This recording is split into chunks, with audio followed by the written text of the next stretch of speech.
Okay, so what this is chapter 1 through 4 with the revisions that I've made. I went in and rewrote a lot of the stuff myself. And we're gonna play through these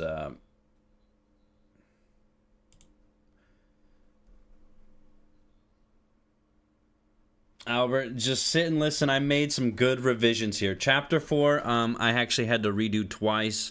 I'd made a great draft, and then it like fucked up and didn't save, so I had to redo it again, but quicker. It's not as good. I'm gonna retouch up Chapter 4, but right now it's sounding pretty good. So let's start this up.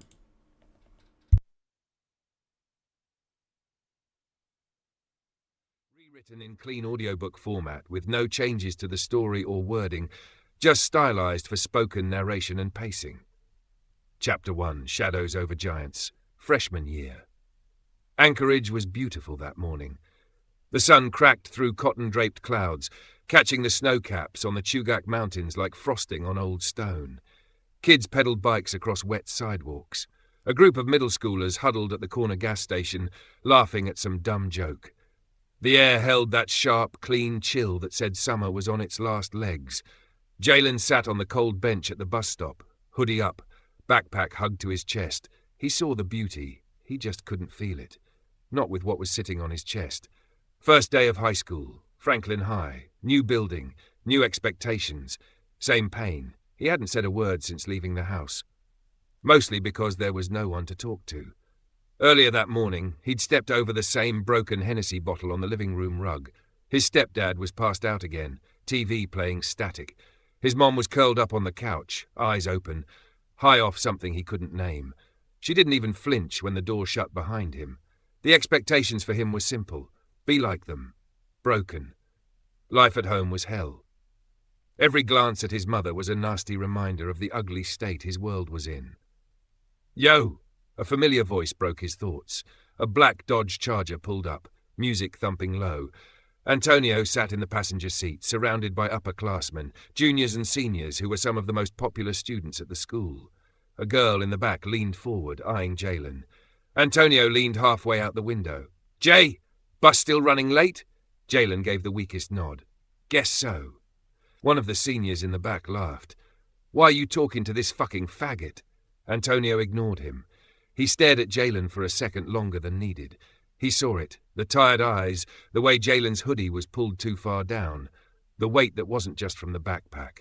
Without a word, Antonio opened the car door, slung his bag over his shoulder, stepped out. "Yo, what the fuck?" one of the guys called after him. Antonio slammed the door. "I'll catch you all later." The Charger peeled off, music fading. Jalen blinked. "You didn't have to do that." Antonio shrugged. "I wanted to."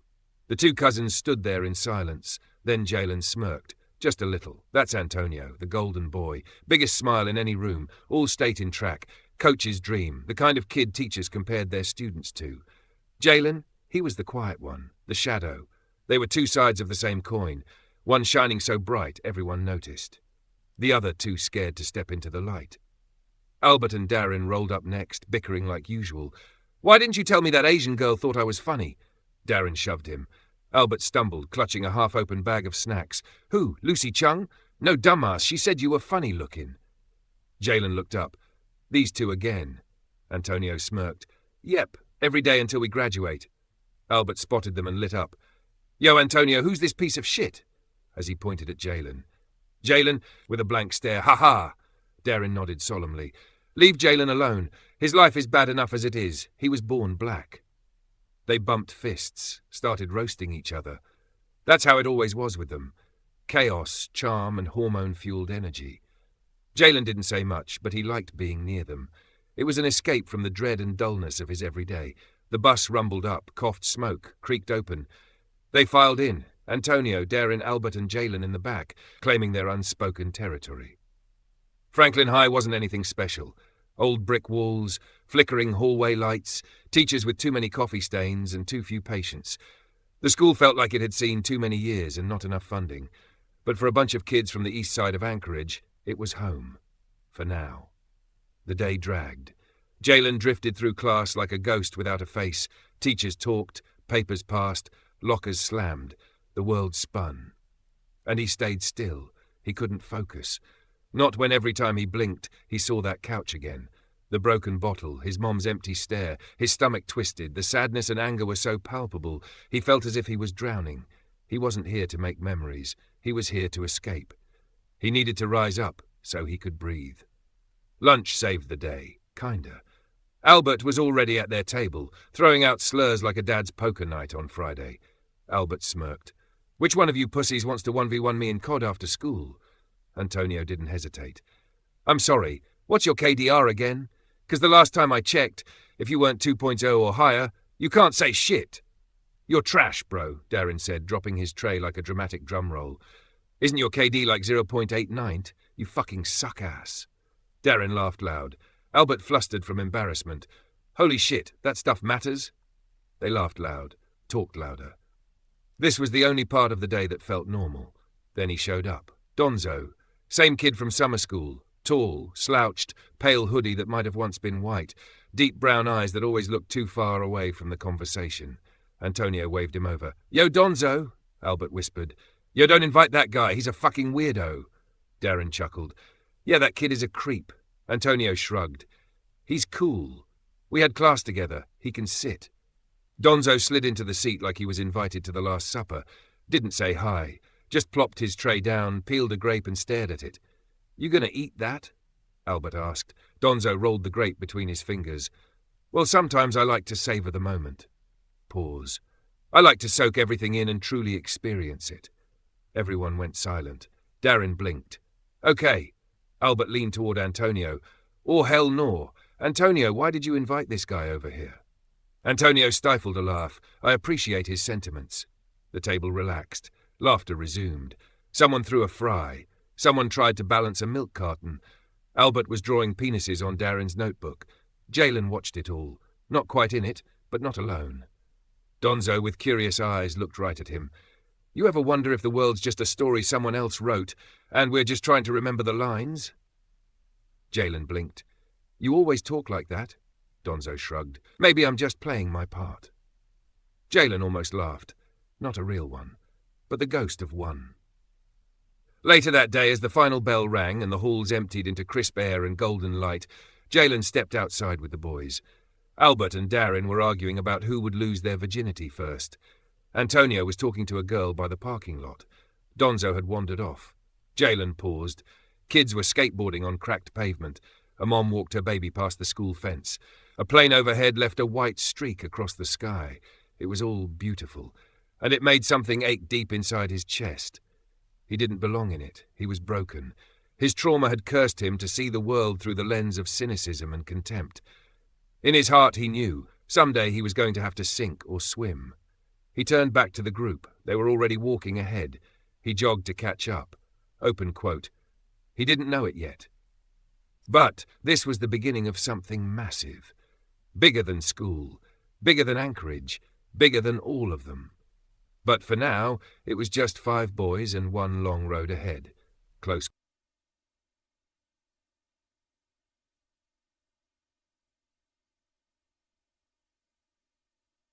Absolutely. Here's Chapter 2, sophomore year 2010, retyped word for word with no changes, formatted for audiobook-style narration, so you can easily read or record it for listening. Chapter 2, sophomore year 2010, Fighting Shadows. It had been a year. Franklin High hadn't changed. Cracked linoleum, metal lockers with faded graffiti, and a permanent smell of old fries and something burnt. Antonio was an honor student, receiving loads of praise from all of the faculty. Albert and Darren were still living carefree. Donzo watched everything like he was waiting for the world to blink. As for Jalen, he was just trying to stay afloat. The window was cracked just enough for a breeze to sneak in, making the cheap blinds rattle like bones. Jalen sat in the back row, staring outside at a butterfly drifting lazily across the school courtyard. It hovered near the window for a moment, its wings flickering like torn stained glass before... Fuck it. Oh man, that stinks. Hold up. Let me just, do this again. Give me a second. It fucking did that bullshit where it did that bullshit where it said it can't read. Hold on, give me a sec.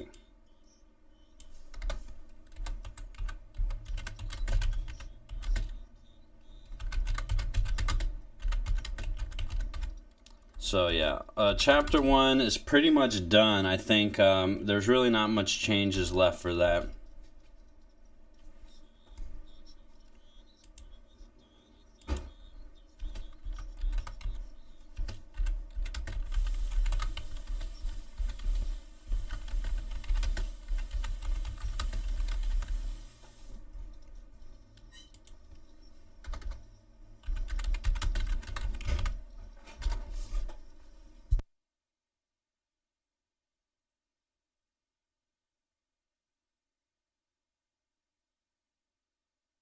Hopefully it works this time.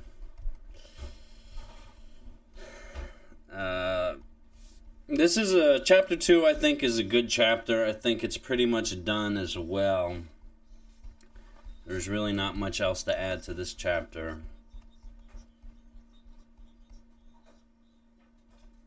So we're just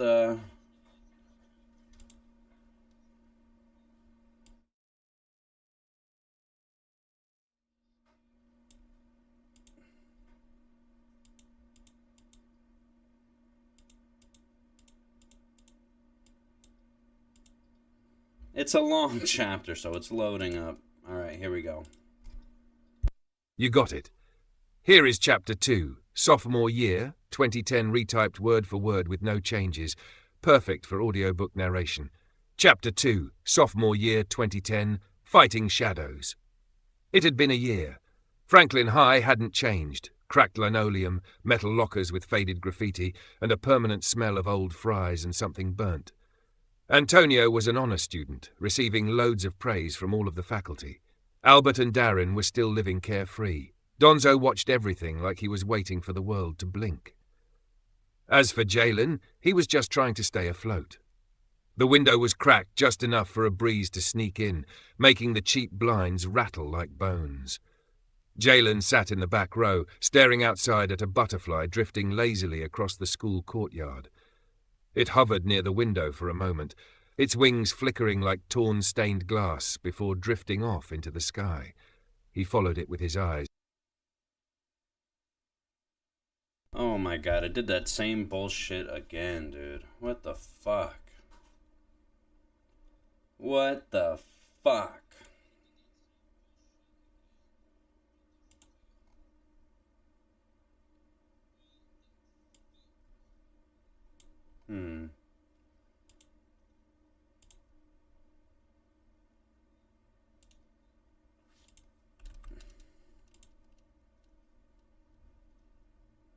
Second.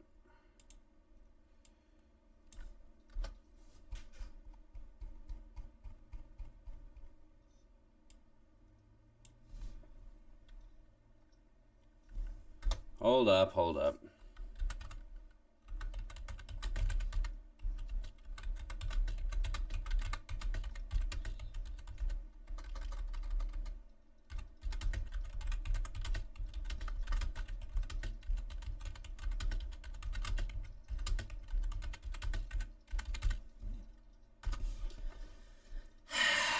This fucking thing, dude. It's so stupid that it does that. So I just put it in a new project, a new thing, so maybe since it was just like, maybe it was because there was just too much shit in there.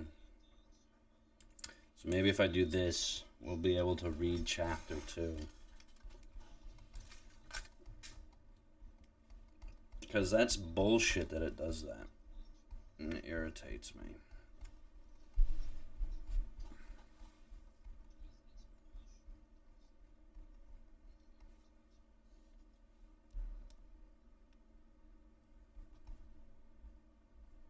Jesus Christ. Why are you fucking me like this? Absolutely. Here is Chapter 2, Sophomore Year 2010, Fighting Shadows, read aloud style, word for word with proper pacing and tone for an audiobook experience. Chapter 2, Sophomore Year 2010, Fighting Shadows. It had been a year. Franklin High hadn't changed. Cracked linoleum, metal lockers with faded graffiti, and a permanent smell of old fries and something burnt. Antonio was an honor student, receiving loads of praise from all of the faculty. Albert and Darren were still living carefree. Donzo watched everything like he was waiting for the world to blink. As for Jalen, he was just trying to stay afloat.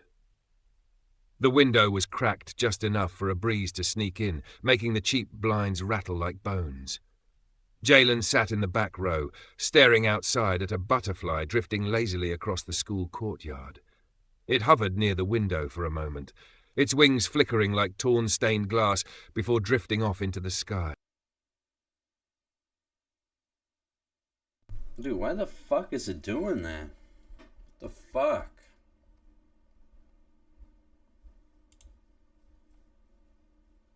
Such fucking horseshit.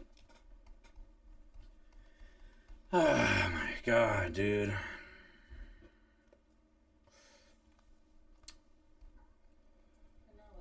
Fuck it. I got an idea. Yeah, that's what I'm gonna do. Exactly what I'm gonna do.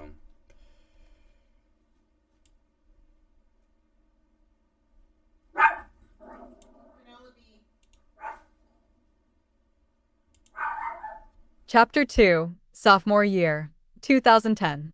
Fighting Shadows. It had been a year.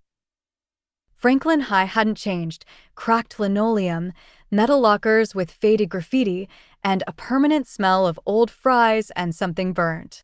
Antonio was an honor student, receiving loads of praise from all of the faculty. Albert and Darren were still living carefree. Donzo watched everything like he was waiting for the world to blink. As for Jalen, he was just trying to stay afloat. The window was cracked just enough for a breeze to sneak in, making the cheap blinds rattle like bones. Jalen sat in the back row, staring outside at a butterfly drifting lazily across the school courtyard. It hovered near the window for a moment, its wings flickering like torn stained glass before drifting off into the sky. He followed it with his eyes, quiet, detached. Fragile things like that didn't belong at Franklin High. Not in a place where fights broke out more often than fire drills and no one remembered your name unless it was on a referral slip. That butterfly? Probably dead by lunch. He sighed, wishing he could be free like the butterfly dancing in the courtyard. Mr. Bogus, the teacher called out. Jalen didn't blink. Mr. Bogus. Still nothing. Bang. A thick textbook slammed onto his desk. Jalen flinched upright as Mr. Kessler leaned over, eyebrows pulled tight. You plan on joining us today, or should I excuse you from the rest of sophomore year? Laughter scattered across the room. One voice carried louder than the rest, a smug, nasal chuckle from across the classroom. Marcus Lane. Of course it was Marcus. Forgive him, Mr. Kessler, his mom smoked crack when she was pregnant. Marcus mocked. Mr. Kessler snapped at Marcus. Mr. Lane, do I have to send you to the principal again? Keep those comments to yourself. Kessler moved on, flipping pages in his worn-out copy of Romeo and Juliet. Page 43. Let's pretend we care about something, people. Starting with you, Mr. Bogus. Jalen glanced down at his book and thought, Romeo and Juliet were in love and hoped for a future together, but in the end they both died for nothing. Beside him, a desk nudged closer. Tyler silently slid his copy over, already on the right page. No words. Just a look and a tired half-smile. Thanks, Jalen muttered. Tyler shrugged. Zone out like that again, and Kessler might actually break your fucking neck. They both cracked a grin. Just a second. But it felt real. Tyler was the only one who understood the way Jalen felt. The only person Jalen could confide the darkest parts of himself to. Later that day was the usual chaos. Trays clattering, sneakers squeaking, someone's phone blasting music nobody asked for. Jalen and Tyler sat near the back, cornered away from the noise. I'm telling you, bro, Tyler said, stuffing fries into his mouth. Victoria will be my wife someday. Jalen raised a brow. I don't know, man. Victoria seems pretty loose to me. Tyler grinned. Nah. All the stuff you heard are actually rumors Marcus started because she turned him down. She never had a boyfriend before. Jalen responded, Marcus is such a piece of shit. Then the air shifted. Marcus Lane swaggered up with two of his boys, his voice already smug before it even hit the air. What was that I heard, boy? Marcus laughed as he walked towards the table. Look at this. Jalen hanging out with his fruity ass, but buddy. Jalen froze. His jaw locked. Tyler held his ground. Marcus's goon says in the back, yeah, these faggots make me sick. A crowd started forming around them like a hive-minded organism. The tension in the room started to draw in kids like flies to a pile of shit. Marcus sneered. And you? Marcus pointed at Tyler. Victoria? Bro, she wouldn't fuck you if you were the only cock at the orgy.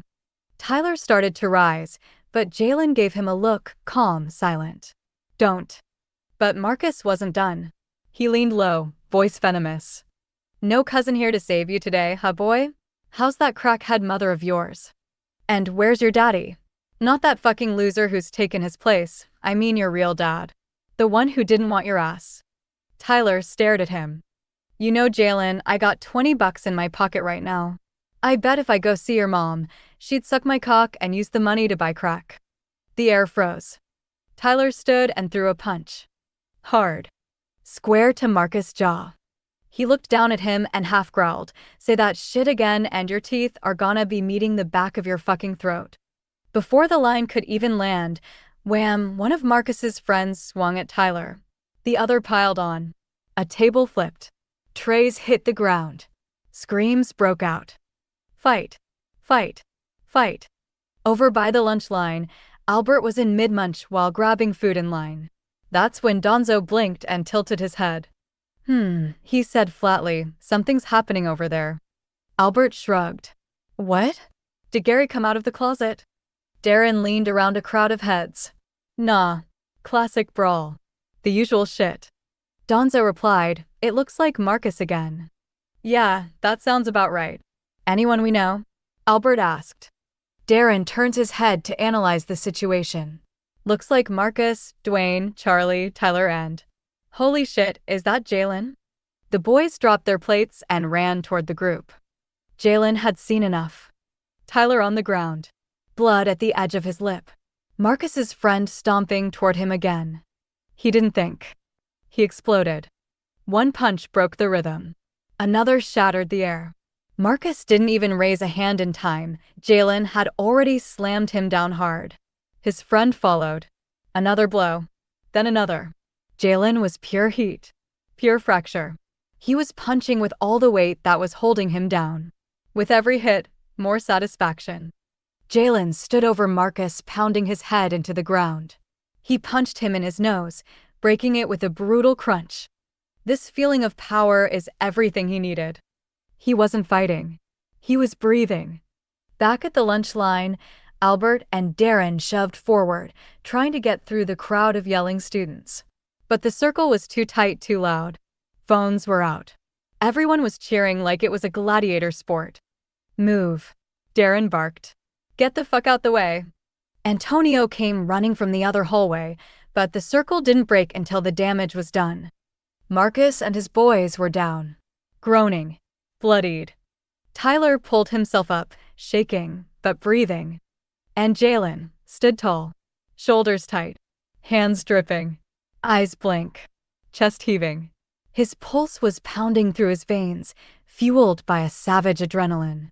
Jalen stood there looking down at the mess he made of Marcus's face. Blood poured out of his nose like a broken faucet. A mental image Jalen would remember for the rest of his life. Antonio reached out to grab his shoulder. Jalen. Back up, barked security, swarming the area. All of you with us. Now. Before anyone could react, Jalen, Tyler, Marcus, and the rest were marched toward the nurse's office and the principal. Antonio stared, helpless. The only thing louder than the guards was the ringing silence in Jalen's head. The principal's office smelled like old coffee and disappointment. Principal Harris sat behind his desk, a large man with tired eyes and a salt and pepper beard. He rubbed the bridge of his nose like he'd been doing this job a century too long. "I'm so tired of this shit," he muttered under his breath, setting down the incident report. Jalen sat silent, hood up. Tyler pressed an ice pack to his cheek, his eyes already starting to swell. Harris sighed. "Mr. Bogus, you've already had a handful of warnings. You keep this up, you're gonna have more time in my office than in a classroom. That being said, considering your grades and the situation, I'm willing to chalk this up to poor judgment. Detention. A week. No more." Jalen opened his mouth. "It was me. I started it." Tyler just. "Save it," Harris interrupted. "We've got witnesses. 30 of them, to be exact. And every single one says Mr. Parker threw the first punch." Tyler winced. "It was my fault. I'm not sorry." Harris didn't even flinch. "District policy's clear. Initiating a fight is grounds for expulsion. You're being transferred to the County Military Youth Program effective next week." Jalen's stomach dropped. "You're expelling him? That's not fair," he screamed. "It's done, Mr. Bogus. Be glad you're not out with him." The door creaked open. Antonio walked in looking more like a young lawyer than a high schooler. "Sorry I'm late," he said smoothly. "Heard what happened. I wanted to speak on their behalf." Harris actually smiled. "Mr. Brown. Always a pleasure." Antonio gave Tyler and Jalen a nod before launching into a flawless defense. Marcus's bullying history, the witnesses, the provocation, the boys' clean records. He even had timestamps. Names. Context. It didn't matter. Harris sighed, heavier now. "We'll deal with Marcus. But Mr. Parker threw the first punch. Hands are tied." Tyler said nothing. Just sat there, still pressing the ice pack to his face. When his parents came, his mom looked at Jalen like he was a pile of dog shit that she just stepped in. "I told you not to hang around that boy," she spat. Jalen looked at Tyler. His friend gave him a small shrug, like he was already gone. He stood, turned to Jalen, gave him the deuces, and was on his way. Then he walked out of the office and out of Jalen's life. Jalen didn't say a word the rest of the day. Not to Antonio. Not to Albert or Darren. When the final bell rang, he didn't go to practice. Didn't check his phone. He just walked. Alone. Later, in the front courtyard, Albert and Darren found Antonio leaning against a lamppost. Darren asked first, "What happened? Where's Jalen?" Antonio stared off toward the street where Jalen had disappeared hours ago. "He's fine for now," he said quietly. "But he needs to get his shit together or he'll end up like Tyler." Behind them, Donzo stood barefoot in the grass, staring up at the sky. "He will," he whispered. "When the sky falls." A butterfly fluttered down and landed softly on his finger. He looked at it, calm, as if he'd been waiting for it all along. "Things often work out eventually," he said. The butterfly lifted its wings, paused, and then flew away.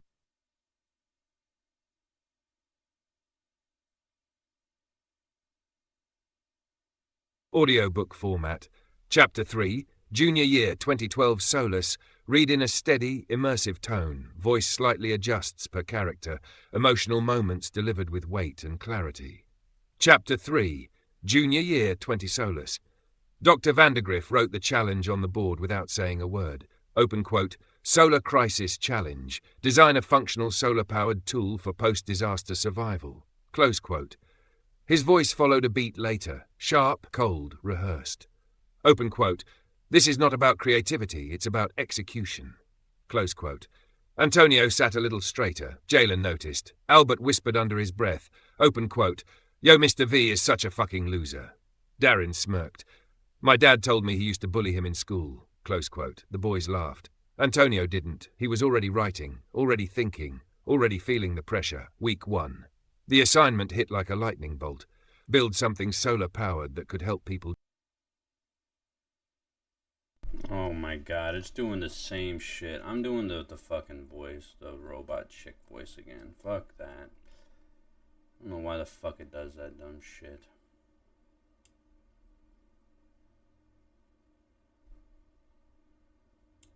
Alright, we're just doing it like this. Chapter 3, Junior Year, 2012, Solace.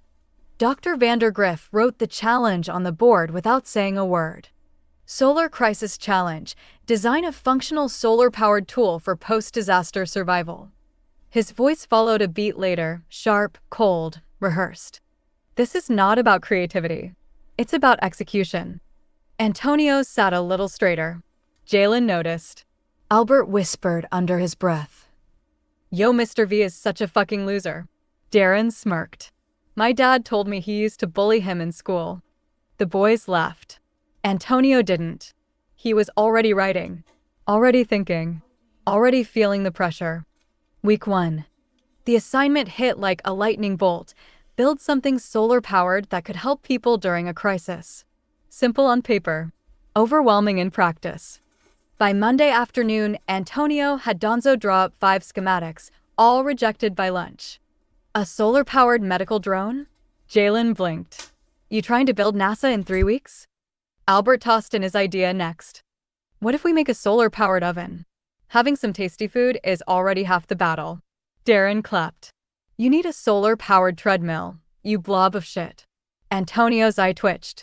You guys cannot be serious. Jalen tapped his pen on the table. What if it was a beacon of some kind? Something that lets people know they're not alone. The room was silent. Everyone thought about what Jalen said. Antonio spoke. I think that's a good place to start. Donzo didn't say anything. He just wandered the room, watching the brainstorming swirl into whiteboard graffiti and half-built prototypes. By Tuesday, he started asking questions. He stood over Antonio, who was working on a grand idea. It was going to be a kit. It would have a charging station and a kettle to sterilize water. It would have a light beacon to signal to others. Flares. Knives. Things to start a fire. All powered with the beautiful rays of the sun. Why does it have to be everything? Donzo asked. Because if it's not, it won't be enough, Antonio replied. Who told you that? Antonio didn't answer. Later, Donzo hovered behind Albert and Darren, who were debating whether their solar oven should also double as a speaker system. Why do you always make things louder? Albert threw a thumb toward Darren. Because this man thinks silence is a threat. Donzo nodded, like that explained the whole universe. Sometimes noise is just meaningless distractions, especially if your words are empty. Albert looked at him. What the fuck are you even talking about? In the back, Jalen was sketching quietly. No one knew what he was drawing until Donzo leaned over. Why does your design point up? Jalen didn't answer. Donzo lowered his voice. Do you want people to see the signal, or do you want them to see you? Jalen finally looked up. Sometimes that's the same thing. By Wednesday, the group gathered around a cluster of models, messy prototypes, napkin doodles, cardboard mock-ups. And for the first time all week, there was agreement. Antonio had everyone working on something. Albert and Darren designed the kettle and heating module. Jalen focused on the presentation and building prototypes. Antonio worked on the light beacon and oversaw the entire build. Donzo handled the generator unit. Rugged. Reliable. Stable. Solace wasn't fully formed yet, but it had a soul now. And that was enough. Donzo stood off to the side, eyes flicking between the scattered designs. He didn't speak, just watched. Processing. Antonio looked at each of them, really looked, and for a moment he smiled. We've got our layout, he said. Let's do this. Together. Then came Friday. And everything failed. The generator sputtered during a load test, Donzo's circuitry popped, wiring overheated, and a fuse blackened. The kettle nearly melted itself. Albert and Darren had cranked the solar input too high trying to make it heat faster. And Jalen's prototypes? Each one failed again and again. Antonio's stress cracked first. He stormed across the lab toward Albert and Darren, who were tossing heat disks like frisbees. Seriously? You're playing games with something that's meant to keep people alive. Albert caught one midair. Relax, No. Antonio snapped. You were just slacking off. Again. You think this is funny? This isn't a joke. People depend on this kind of tech, and all you two do is play. Darren stepped in, calm but clipped. We're not trying to screw it up, man. It's just, I don't have time for, Antonio shouted. Either take this seriously or stop wasting my time and get the fuck out of here. He shoved his chair aside and walked out. Donzo instinctively stepped to follow, but Jalen caught his arm. He looked him in the eye. No, I got this one. Donzo paused, nodded, and turned back toward Albert and Darren. Jalen found Antonio sitting on the curb behind the gym, elbows on his knees, staring at cracked pavement. He sat beside him in silence. You remember that ice hill behind Foster Elementary? The one by the gas station. The one you busted your bike on? I tried to ride down it like a ramp. Wiped out. You were pissed. I wasn't pissed. I was scared. I told you not to do it. And you still helped me. Carried me home. You bled on my hoodie. It was your favorite. It was. A pause. Even when I was being dumb. Even when you were frustrated. You still helped me. You don't have to carry all of this alone, Antonio. Antonio stared ahead, then turned toward him. Together. A pause. His eyes lit up. Jalen, you're a genius. He stood. Lighter. Focused. Back inside the lab, Albert and Darren were rewiring their melted kettle. Donzo leaned nearby. You joke to delay the pressure. But all that does is transfer it to someone else. Donzo, not now. He's still mad Daddy Tonio yelled at him. Kinda. Maybe some things aren't supposed to be funny. Yeah, maybe not. But it's easier when we're laughing. Just don't laugh so loud you can't hear each other. The doors burst open. Antonio stepped in. I'm sorry. I'm sorry for how I was. For thinking I had to do it all alone. But I know what we can do to win. Albert raised a brow. How? Antonio turned to Jalen. Together. Week 2. They started over. One device. One mission. One team. Donzo streamlined the core, power, heat, and light all in one. Albert and Darren worked in sync. No distractions. No jokes. Just precision. Jalen focused on the presentation. Antonio guided them all, a true leader. They didn't finish until after dark. The final product sat between them, small, steel, glowing faintly from within. It didn't look like much, but it could make a difference. What do we even call it now? They looked at Donzo. He stared at it, like it whispered to him. Project Icarus. Didn't he crash and burn? Yeah, but even he flew before he fell. Donzo looked at them, bruised, burned, exhausted. And maybe, even if we fall high, we can still rise again. Presentation day. Backstage, the air was thick with nerves and neon light. Another school was presenting, Jefferson High. Chrome-plated drone. Polished slides. Bowtie guy. They looked like they belonged at NASA. Meanwhile, Antonio paced backstage, mouthing his speech. Tense. Jalen sat on the edge of the stairs. Eyes low. Speech trembling in his hands. You remember Wonder Park? The tree. Yeah. We were 9. We got lost. You climbed that beat-up pine, saw the trail, saved our asses. I scraped half my face doing it. And we got home, didn't we? A pause. Antonio stepped closer. You should give the opening. What? Without you, there wouldn't be us. You were always the backbone, Jay. You kept going after every failure. Your silence isn't absence. It's structure. The spotlight hadn't hit Jalen yet, but the warmth from his team did. Okay. Lights hit. Their names were called. The crowd waited. Jalen stepped onto the stage slow, calm. The Project Icarus unit glowed behind him. This is Project Icarus, he said. It's not sleek, not polished, but it was built after everything else fell apart, including us. He tapped the unit. Power, heat, hope, all in one. He flipped the switch. Click. A spark. A hiss. Then, nothing. The light sputtered. And died. Jalen froze. The crowd was silent. Eyes watching. Waiting. His breath stopped. Hands tightened. Mind spiraled. Not again. Not here. Then Antonio's voice. Breathe, Jalen. You got this. Remember the pine tree. The words landed. Jalen took a breath, then smiled. Well, we're still working out the kinks. The crowd laughed with him. This isn't about making something perfect. It's about showing up. This project, it's not just a tool. It's 5 kids who didn't quit, who learned how to rise again. And maybe that's enough. He stepped back. Quiet. Solid. A long pause. Then applause. Soft at first, then rising, like a wave.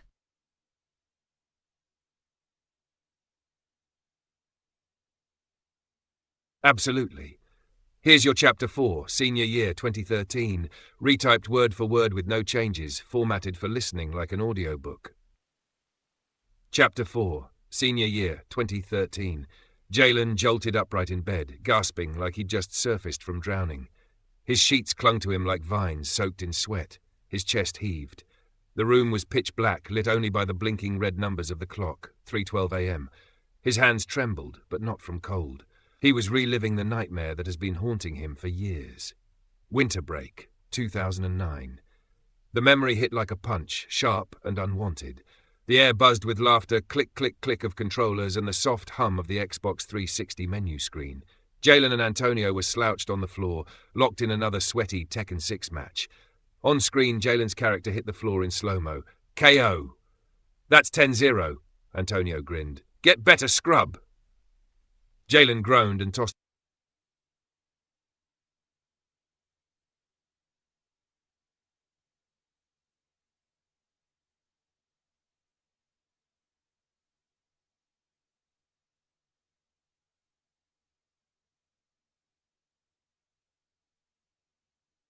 Chapter 4, Senior Year, I'm getting so 2013. tired of that bullshit. Jalen jolted upright in bed, gasping like he'd just surfaced from drowning. His sheets clung to him like vines, soaked in sweat. His chest heaved. The room was pitch black, lit only by the blinking red numbers of the clock, 3:12 a.m. His hands trembled, but not from cold. He was reliving the nightmare that has been haunting him for years. Winter break, 2009. The memory hit like a punch, sharp and unwanted. The air buzzed with laughter, click, click, click of controllers, and the soft hum of the Xbox 360 menu screen. Jalen and Antonio were slouched on the floor, locked in another sweaty Tekken 6 match. On screen, Jalen's character hit the floor in slow-mo. KO. That's 10-0, Antonio grinned. Get better, scrub. Jalen groaned and tossed the controller aside. You always pick that busted character. Busted? Antonio scoffed. Nah, I'm just better. Jalen stared at the screen, jaw tight. Today had already sucked. School was hell. His jacket was falling apart. He hadn't eaten since lunch. And now Antonio was cooking him on his own console. I'm starving, Antonio said, hopping up as his phone buzzed. Oop, guess who? He answered mid-stride. Yo, hey, girl. Nah, just pounding Jalen's ass in Tekken. He laughed and dipped downstairs. Jalen sat there in silence. The smile he'd been faking all night finally cracked. He leaned back, exhaled slow. Clack. The controller hit the nightstand. Not loud, but loud enough. The door creaked. His stepdad staggered into the hall, shirtless, belly out. He was wearing dirty, stained sweatpants. He was stepping over a minefield of empty 211 cans. A half-finished bottle of Hennessy swayed in his grip. The hell you doin', making noise, niggu, he slurred. Jalen stood fast, hands up. It was an accident, just the controller.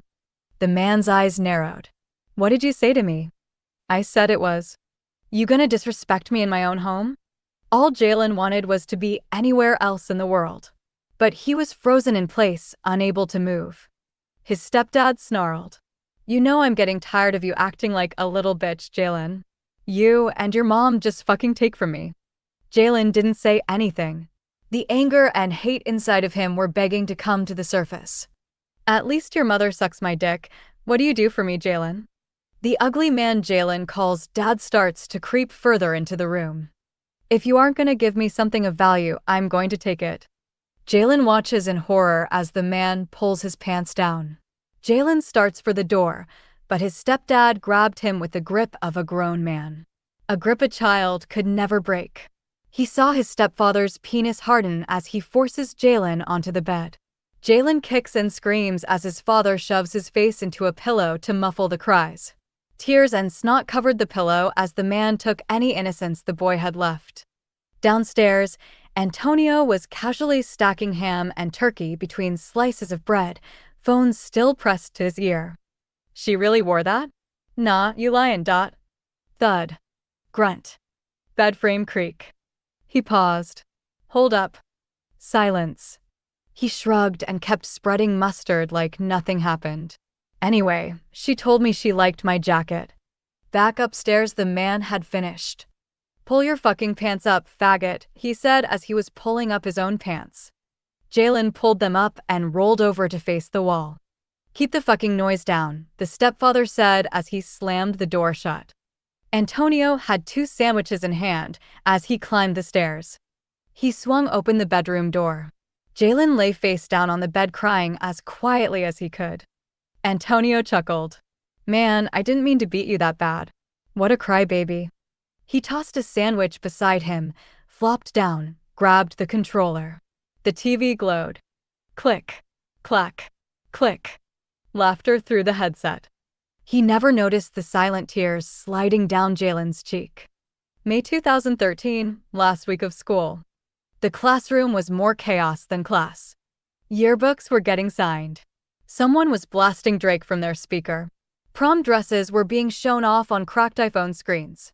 Desks got climbed on, Sharpies were flying, and the hall monitor had already quit. Albert and Darren were roasting each other like their lives depended on it. "Your senior photo looks like someone who is on trial for possession of child pornography," Darren said. Albert pointed at Darren's quote. "Oops. That's your quote? It might as well say I'm a big fat failure. You smell like a beat-up pussy that uses garbage juice. You dress like your mom picked that outfit." Antonio, in the back, held court like a discount celebrity. Girls surrounded him, giggling as he slipped folded notebook paper with his number on it like mixtapes. Donzo, upside down in his chair, calmly flipped through The Denial of Death by Ernest Becker. Jalen sat near the front. Watching. Listening. Not laughing, but not empty either. The door creaked open. Mr. Vandergriff stepped in, looking like someone who hadn't seen sleep or hope in a week. Trench coat wrinkled. Tie crooked. Bag dragging behind him like a regret he couldn't drop. He dropped it hard on the desk inside. "Don't worry," he muttered. "Not teaching. That would imply you're still here to learn." A couple kids clapped, some sarcastic, some real. He walked to the whiteboard and wrote a single word. Change. Then he turned around. "High school is ending for you guys and change is going to come to all of your lives. So, I want to know what change you are planning for." The classroom was silent, and all that was heard was the sound of students shuffling in their chairs. He pointed at Antonio. "You. With the promise you've shown in your tenure here, I'm sure your future will blow us away," he said in a sarcastic tone. Antonio nodded. "Colorado Tech. They have a good criminal justice program there. I want to go into law enforcement. The plan is to help people." "Good," Vandergriff muttered. "I hope by now you realize the world isn't black and white. Sometimes you have to make moral judgment calls when things are gray." Antonio nodded and pondered the words Mr. Vandergriff had said. Vandergriff turned to Albert and Darren. "You too." Albert shrugged. "Community college. Coaching gig lined up." Darren added, "Warehouse night shift. Not exciting, but it's work." "Still gonna crack jokes when your car breaks down?" "Yeah," Darren said. "Or I'll cry in the back room. Either works." Albert chimed in, "Laughter's cheaper than therapy." Vandergriff cracked a short, bitter laugh. "You ain't wrong." Then he looked at Donzo. "And you?" Donzo didn't look up. "Travel. Watch. Learn. I want to be a writer." Vandergriff tilted his head. "A writer, huh? Well, without experience your words could just be empty cliches and tired tropes." And then he faced Jalen. "And you? What does change mean to you?" Jalen leaned forward. Calm. People can only change with willpower. That's what I want for my future. Power. The room fell dead quiet. Vandergrift didn't speak. He just stared at Jalen, like something had cracked behind his eyes. Very well, he said as he ventured back over to the whiteboard. I'm sure you've all heard about the meteors that have been falling from the sky. There have been reports all over the globe about it. I saw on the news last night that some people were saying this is the end of the world. The class was still. Fear crept over the classroom and everyone felt it. Maybe the future wasn't something to look forward to. Graduation, a few days later. The sun was blazing. The crowd was screaming. Caps flew like confetti. Antonio hugged his mom hard. Albert posed with both middle fingers up, then got tackled by a teacher. Darren flipped off the stage like a damn gymnast. Donzo stood near the back of the field, hands in his pockets, looking like a tourist in someone else's dream. Jalen stood near the edge of it all, watching, quietly proud, quietly distant. Antonio, we really did it, huh? Jalen, yeah, feels weird. Albert, I can't believe I made it. Darren, with your GPA, I can't believe you made either. They laughed. For a second, they were just boys again. Then the moment passed. That night, Wonder Park Elementary. The place looked like a dead memory. Windows shattered. Playground rusted. But the boys still came. Pizza boxes stacked near the steps. Sodas half finished. A breeze rolled through the cracked courtyard. Albert and Darren were mid-roast again. If you dress like that to college, you are never going to get pussy, Darren said. I dress for dominance, Albert said. You dress like a bargain bin. Antonio leaned back. I leave tomorrow. We are going to check out Colorado. What about you, Jay? I'm staying, Jalen said. Mom's been sick. Can't leave her right now. Donzo traced circles in the dirt with his shoe. I think I'll just float for a bit. Catch the sunrise in a few different places. Nobody replied. Darren finally pulled out his phone. Let's get one last pic. Just in case. They lined up. Click. For a second, just 1 second, everything felt infinite. Then the sky split open. A meteor blazed overhead and slammed through the roof of Wonder Park. The ground shook. The sky lit up. Heat washed over them. What the hell? Albert yelled. That thing just smoked the school. Antonio shouted. We should get out of here. No, Jalen said. There might be people in there. Already walking forward.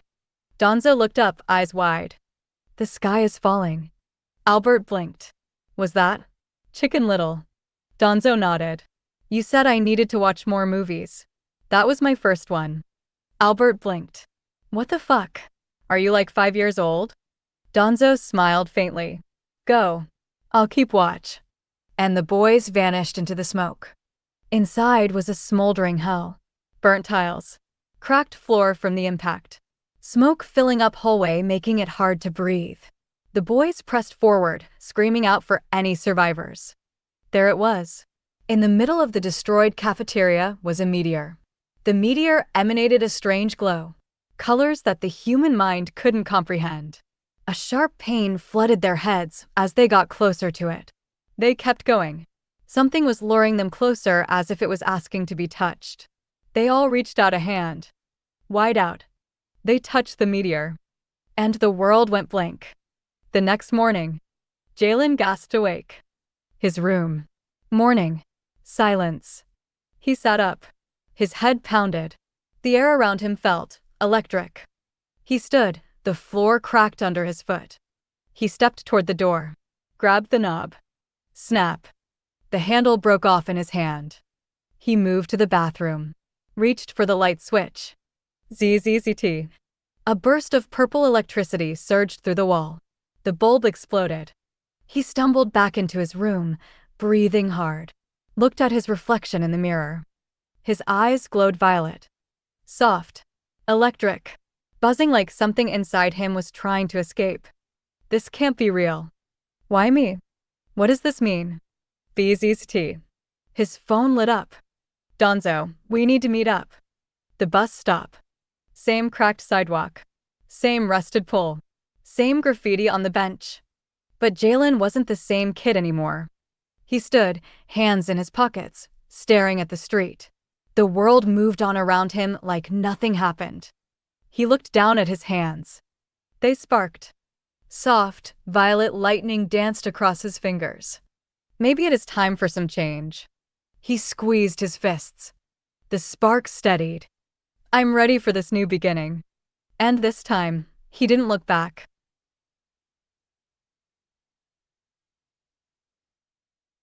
Yeah, so that's what we got so far. There's still some tweaks I'm going to do to Chapter 4 and Chapter 3. I would say Chapter 1 and 2 are pretty much finalized. Chapter 3 and Chapter 4 need a lot more tweaking. But I think we're going in the right direction. I changed the whole Antonio robotics thing and more of like a law enforcement peacemaker kind of vibe to him. So there's that. There's a couple more things, just some polishing on some of the dialogue, and maybe a little bit more descriptive on certain scenes. But other than that, though, that's what we got so far. And Albert, you finish those other chapters, and I'll start editing those too. All right, I gotta go. I gotta get ready for dinner.